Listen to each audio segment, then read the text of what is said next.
Chad Daybell has recently released a publication titled Letters from Chad, which he claims serves as a means for him to express his thoughts and feelings, particularly regarding his account of the events surrounding the murders of his victims, including those committed by him, his current wife, Lori Vallow Daybell, and his brother-in-law, Alex Lamar Cox. As a family member of 3 of the victims, I feel utterly betrayed by the fact that Chad Daybell is given a public platform to continuously inflict pain and revive the trauma for those of us left behind. We strive to honor and protect the legacies of the victims and ensure they are not further victimized or dehumanized by Chad and his associates. Chad Daybell's children, particularly Emma Murray and Seth Daybell, have launched a website titled Letters from Chad.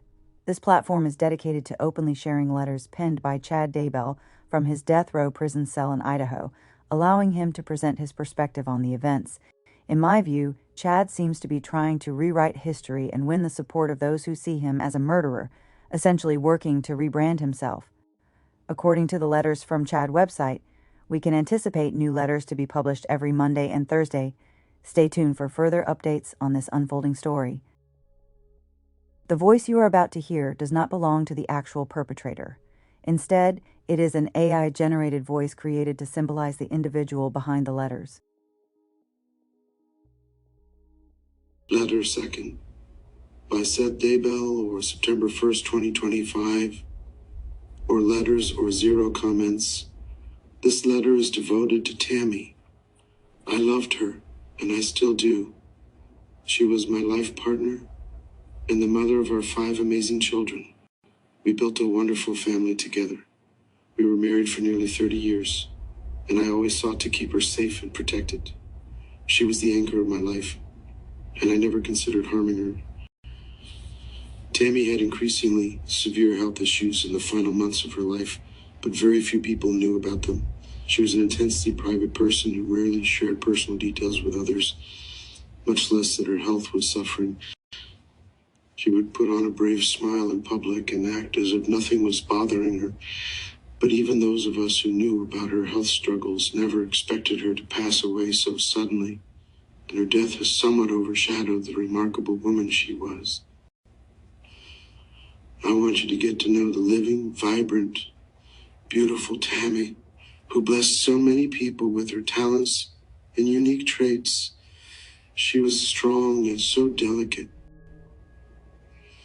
We were united in our parenting efforts, our religious beliefs, and in the publishing company. We operated together for 15 years. She radiated goodness and charisma, generating a positive impact on everyone around her. She was very kind and loving, but especially to children and animals. She was always on the lookout for the underdog who might need a boost in life.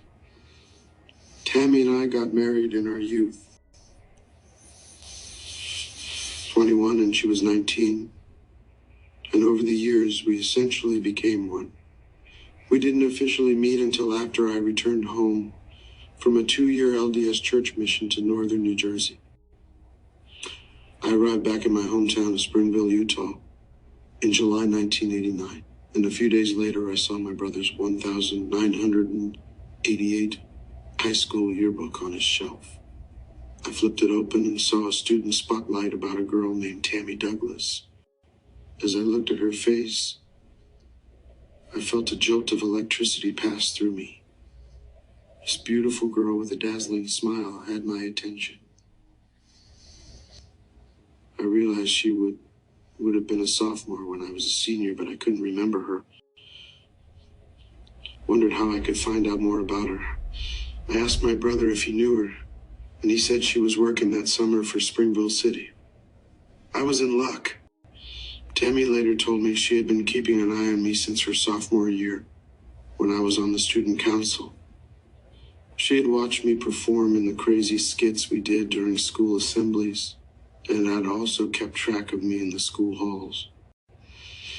When I was on my mission, she had even told her friends, "I'm going to date Chad Daybell when he gets home." I attended a church activity about a week after the yearbook experience, and I spotted Tammy immediately when I entered the room. She was playing volleyball, so I joined the other team. Soon we rotated, found ourselves 5 feet apart, staring through the net at each other. After a moment, she said, "I'm going to spike it in your face." I smiled, but the only response I could come up with was, "Oh yeah?" Very eloquent, I know, but in reality, she had left me tongue-tied. Tammy's eyes seemed to sparkle, and I was delighted that this petite, dynamic woman was clearly spunky as well. I was smitten.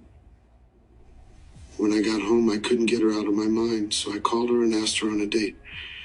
I was very relieved and excited when she accepted. Her parents later told me Tammy had happily danced around the living room after she hung up the phone.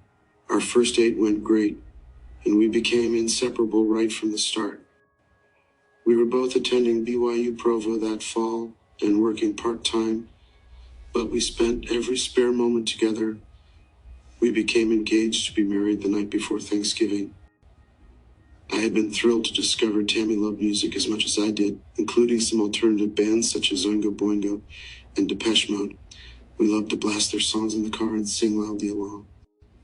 As Christmas approached, I told Tammy I had gotten her a gift she would love, but I had discovered she was a bit of a prankster, and I had become her new favorite target. So I decided to give her a little payback. I had been given a pair of really nice writing pens in a small rectangular box. On Christmas Day, I handed her the wrapped box, and she eagerly opened it. I kept a straight face as she pretended to be happy about the 2 pens. I said, "I thought you could use them at work." "They're really nice." She nodded and said, "Thank you. I love them." She started to put the box aside when I said, "Maybe you should look underneath the pens." She removed the pens to find 2 front-row tickets to an upcoming Oingo Boingo concert. She let out a relieved laugh, then bowled me over, showering me with hugs and kisses. We were married in the LDS Temple in Manti, Utah in March 1990, just over 7 months after we met. We held our wedding reception that evening in the Springville Art Museum, and seemingly half the town showed up to congratulate us. Tammy was a lovely bride, and I felt like the luckiest man on earth. We rented an apartment in Springville, and we really loved being newlyweds. I had a full scholarship to BYU and worked part-time, and Tammy accepted a full-time secretarial position in Springville City that paid quite well, so we felt rich. We loved to eat at several favorite restaurants, go to movies, and just be together. We had a fabulous time at the Oingo Boingo concert, and those first couple of years of marriage, we attended several others, including a very crazy B-52's concert where we danced the night away. Going to concerts continued throughout our marriage, and we would take our kids along as they got older. We also loved to hold family dance parties with our kids in the front room, even after moving to Idaho. Even now, the children tell me they'll get in the car and certain obscure but meaningful songs will often be on the radio. Feels like Tammy is saying she is nearby.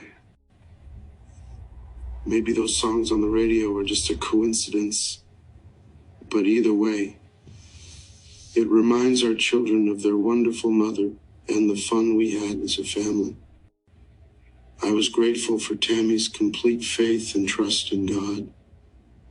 In early 2004, I felt we should start our own book publishing company. I knew it would be a challenge, but I sensed it would be very successful. I told Tammy my feelings, and although she was apprehensive about the idea, she agreed to pray about it. In response, she said she received the strongest spiritual confirmation of her life and that we should move forward with it.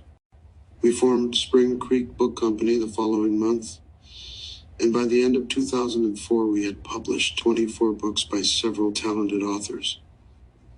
We sold our books in hundreds of stores across the United States, including Borders and Barnes & Noble. We published several bestsellers, and over the years, we produced more than 100 books by 55 different authors.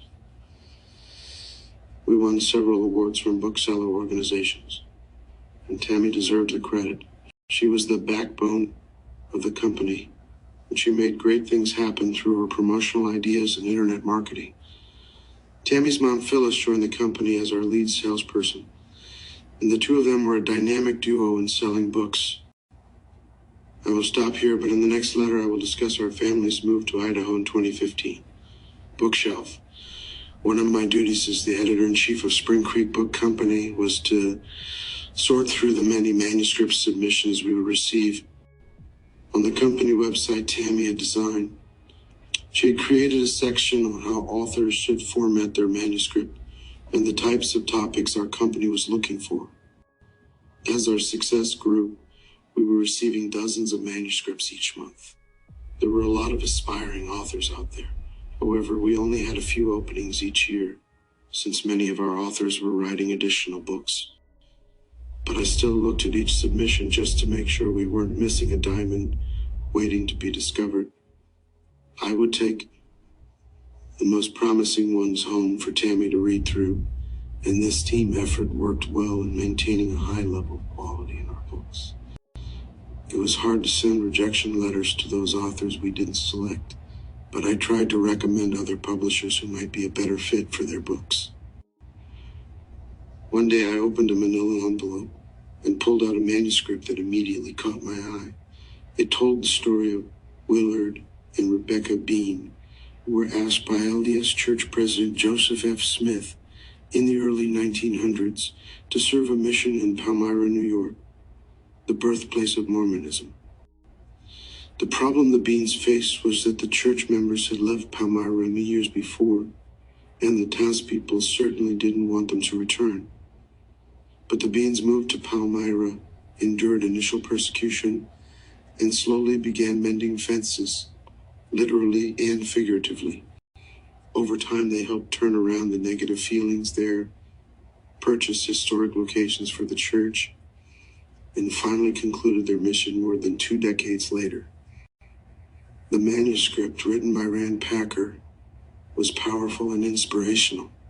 I couldn't put it down. It was one of those rare moments as a publisher when you feel, whoa, this is great. I need to sign this book immediately. The book's title is A Lion and a Lamb, referencing Willard as the bold, sometimes brash lion, with Rebecca as the wise, sweet lamb who won over the townspeople with her kindness. I took the manuscript home for Tammy to read, and she was enthusiastic about it. We both knew it would be a bestseller. I contacted Rand the next day, and when we met, there was an instant connection, like meeting a dear friend. We signed a publishing contract and put the book into production. The initial sales were strong, but then it just kept selling year after year, especially in the LDS bookstore in Palmyra itself. Word of mouth was strong, and rightly so, because it is a genuinely great story of faith and perseverance. During this same time frame, the accomplished LDS filmmaker T.C. Christensen had released several successful, high-quality movies, and he was interested in producing one based on a lion and a lamb. The film's title would be The Fighting Preacher, after Willard Bean's tendency to use his fists as well as his tongue to preach the good word. A film deal was reached, and in July 2019, the movie had its world premiere in Salt Lake City. Tammy and I were invited as guests at the first screening, and we were very pleased with the film. It has all of the elements of drama, humor, and heartfelt emotion that are trademarks of all of TC's films. The Fighting Preacher had a long run in theaters, a rarity for LDS films, and is now available on streaming services. After the movie premiered, Tammy and I were invited to meet TC and the film's actors. Rand was there, and we shook hands and smiled at each other as if to say, "Can you believe where that little manuscript has led us?" We felt humbled. We had played a role in bringing the Bean story to the world. Musical notes. Despite my love of music, I don't play any instruments, and my singing skills are barely adequate. I took piano lessons for about a year when I was 8 years old, but I was much more interested in learning to play baseball. My blossoming musical career came to an end. Meanwhile, Tammy had a natural talent for playing instruments. She first learned to play the clarinet, then she switched to drums when she was part of the Springville High Marching Band. When our children began taking piano lessons, Tammy joined in and took lessons at the same time. Thankfully, Tammy's musical abilities have been passed down to our children, who all followed in her footsteps of learning to play the clarinet. As the 5 kids worked their way through Springville Junior High, Tammy and I enjoyed a decade's worth of seasonal band performances. Toward the end, we knew those songs pretty well. We were grateful to Mr. Booth, the band instructor, for the positive influence he was on our children. Some of our children have branched out to the synthesizer, guitar, and singing, and they have produced some wonderful songs. In our family, we all have different musical tastes, but one musical group we are united on is the British band Keane, with Tom Chaplin on vocals, Tim Rice-Oxley on keyboard, Richard Hughes on drums, and Jesse Quinn on guitar. Their songs just clicked for us. Tammy and I attended the band's first Salt Lake concert and loved it, and from then on, any Keane concert in Utah became an event for the whole family. After we moved to Idaho, we still traveled back to Springville regularly. Keane was an essential part of our road trip set lists. I believe Keane is currently on hiatus, but our family will always be big fans. One of Tammy's favorite Keane songs is Spiraling, which she loved to sing and dance along with. Enjoy.